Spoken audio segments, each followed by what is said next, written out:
my name is Kristen Ford, and well, for those of you that don't know me anyways, my name is Kristen Ford, and I have been told that I need to start a YouTube channel. So, this is my first attempt at, one, introducing myself, two, telling you a little bit about myself and why this might come into play. I'm not 100% sure if I'm going to do this, but I've just decided that I'm going to record a few videos, see if I like myself on camera, and go from there.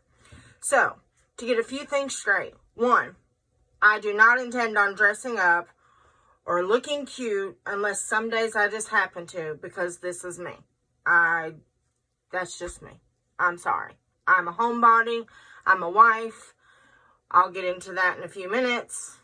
I'm a mom, and basically, I'm just a homebody, especially over the past few months. So, a little background story on why I'm going to do a YouTube channel is because recently I have decided to pick up sewing. Now, I've sewed for, let's say about 2 or 3 years, but when I say I've sewed, let's say hold on and I'll show you.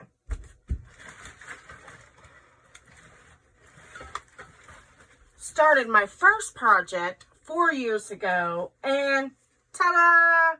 This is it. So, yeah.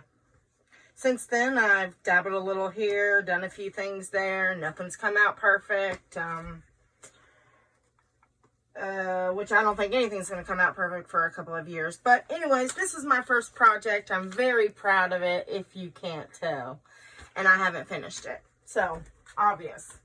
Anyways, so recently, and I say recently, but it's been about 4 months, my husband passed away in a tragic car accident, and he's actually the one who taught me how to sew. He was an artist. He had amazing artistic abilities, and he knew how to sew. He wanted to sew leather. He wanted to make things out of wood. I mean, any kind of natural textile he loved, whether it be wood or leather or something of that nature. He just enjoyed working with. So, craftsman at heart, artist at hand kind of thing. But anyways, he left home one day and said he'd be home in an hour, and here I am today. I don't want to really leave the house. I stay at home a lot. Right now, I'm just trying to figure out what a new normal is. And he taught me how to sew. It's the one thing that we had planned to do together in our retirement that I can still do. And so, while I'm not that good at it, I just decided to kind of go a little gung-ho with it. I try to keep myself busy, and I've only done a few projects, but that's where I'm at. So, anyways, I'm sure if I do this YouTube channel, you guys will hear more about him, and you'll probably feel like you know him, because it's kind of all I talk about. But again, this is all new to me. So, anyways, in my sewing ventures, I have tried to do a quilt, working on a quilt. I've made some baby blankets. Later on, I can post pictures about those.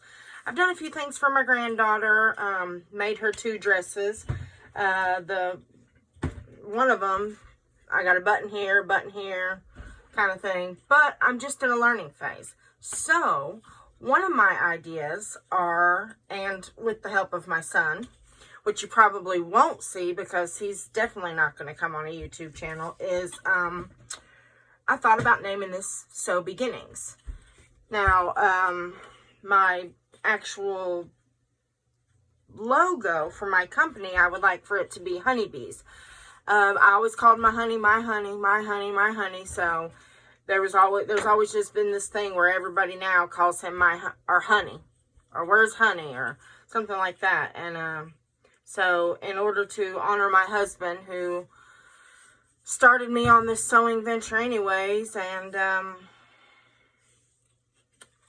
wanted to do this with me, I feel like the best way I can keep his hand in it is to honor him by naming it Honeybees. Some of my kids might get on here and help me with some projects. I'm not sure, but we're kind of just looking at it as Honey's Bees. We're his little working bees. So that's kind of where I came up with the name. But, and my sister, she came up with Honey's Bees, and then I came up with the Honey Bee. But anyways, long story short, that's kind of where all this has evolved from. So, as I said before, I'm dabbling in a few things, which means, like, I'm trying to figure out where's my niche. Do I want to do quilts? Do I want to do bags? Do I want to do pouches? Do I want to do garments? What all do I want to do? So, instead of learning all this stuff and figuring it out and becoming a pro and making myself look presentable, although I promise to shower, maybe. I'm just kidding. I will shower, but I'm not putting on makeup. In the midst of doing all this, I thought instead of waiting until I figured it all out and then doing this big, huge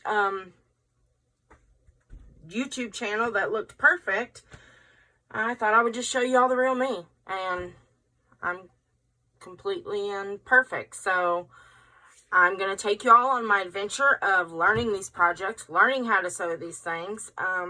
I'll show you a few of the things that I have made, and that's about it.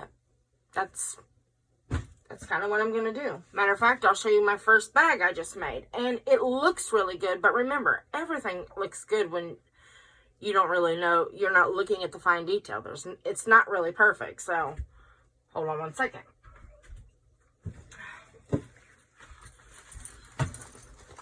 I had this bag on my Facebook and kind of walked everybody through it because my sister was already telling me I needed to do the YouTube channel, so I just kind of dabbled with it a little bit. But this is my first bag, and again, it looks perfect. It took a very long time to make. It took a lot of unstitching. There's a lot of, again, completely imperfect, but perfect to me. So I did love making this bag. I enjoyed making this bag, but I'm poor, so I'm sure a lot of us are, especially right now with everything going on with this pandemic. I'm poor, so I can't afford a industrial machine, but I hope to eventually be able to do that. My hopes are to have the Juki 1181, or I think it's the 1541. I did, however, because of this, let me show you this. You see my beautiful rivets? Yep. Yeah. That was an adventure. I did, however, purchase a rivet press. So, while I probably shouldn't have and my budget didn't allow, I do want to, if I try to sell any products, give somebody something I'm proud of. And while I'm proud of this for myself, I wouldn't expect somebody to pay for something that already looks damaged. So, if I make any more of these, oh, I didn't even present the bag. Okay, I'm already not good at this whole YouTube thing. I'm sorry. Hold on. This is the Telege by Country Cow Designs, and the cork is inspired from Sonar. I love Sonar channel. I binge watch her shows, her YouTube shows. She's the one that got me into this cork. I kind of went poor. That was my, that's probably my savings right there hanging on the wall. Note to the kids, there'll be no inheritance. Unless you can sell it. I don't know. But it's very expensive. And so, anyways, that's where this came from. The waterproof canvas. And obviously this is canvas. But this is, again, the Telege bag. I don't know how to link patterns or channels or whatever down below. So, I guess that'll be, again, this is my first video. That's something I'll learn in the future. If I do figure that out, I will link it below. If I don't, I'm sorry. But anyways, this is the Telege bag. Now, this is the first wallet I ever made. And this is, of course, a Sonar pattern. This is the wristlet wallet. And again, I can't link it below because I have no clue how to do that. But I will try to learn. So, I did embroider it with my initials. Proud to be a Ford. That's my honey. Oh, again, my honey, as you will see. But anyways, I love this little wallet, and so does my granddaughter. She has recently learned how to play grocery store, and this is her little go-to credit card wallet. So, although I want to pack it, I'm not so sure she's going to be okay with that because she seems to gravitate to this little thing. But anyways, that's just a little recap of, or a little, not a recap, what is that? A little introduction of who I am, kind of why I'm here, and what my plans are. If you want to learn anything about me or watch anything I am going to make, please subscribe. If not, just come back and visit me every now and then. Thank y'all.